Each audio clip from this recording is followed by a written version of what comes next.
नमस्कार मित्रांनो, आज आहे 25 ऑक्टोबर. आज 25 ऑक्टोबर आहे. तर राज्यामध्ये आज 25 ऑक्टोबर रोजी राज्यात वातावरण कसं असणार आहे, कोणत्या भागामध्ये पावसाचा अंदाज राहील, याबद्दल संपूर्ण माहिती आपण या व्हिडिओच्या माध्यमातून थोडक्यात माहिती जाणून घेऊयात. तर सध्या एक दाना नावाचे चक्रीवादळ जे आहे ते बंगालच्या उपसागरामध्ये अतिशय तीव्र असं चक्रीवादळ सध्या निर्माण होत आहे. आणि या चक्रीवादळामुळे राज्यामध्ये त्याचा प्रभाव किती टाकेल याबद्दलही आपण संपूर्ण माहिती या व्हिडिओच्या माध्यमातून संपूर्ण जाणून घेऊयात. आणि राज्यातील कोणत्या भागामध्ये याचा प्रभाव पडणार हे देखील आपण या ठिकाणी आता या व्हिडिओच्या माध्यमातून पाहूया. त्यापूर्वी आपल्या चॅनलवरती नवीन असाल चॅनलला सबस्क्राईब करा. सर्वप्रथम या व्हिडिओला लाईक करा. आपल्या भागाचे, तालुक्याचे, गावाचे नाव कमेंट करा.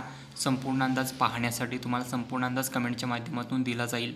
तर आता पहा, आज आहे 25 ऑक्टोबर. तर आज 25 ऑक्टोबर रोजी राज्यातील काही परिसर असणार आहे, कारण की त्या परिसरामध्ये फक्त पावसाचा अंदाज राहील. कारण चक्रीवादळ जे आहे ते बंगालच्या उपसागरामधून आता भुवनेश्वर तसेच कोरबा रायपूरच्या दिशेने येताना दिसत आहे.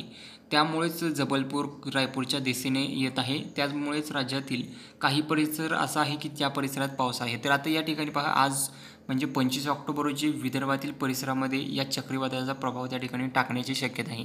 आणि त्यामुळे विदर्भातील परिसराला आज त्या ठिकाणी पावसाचा अलर्ट आहे.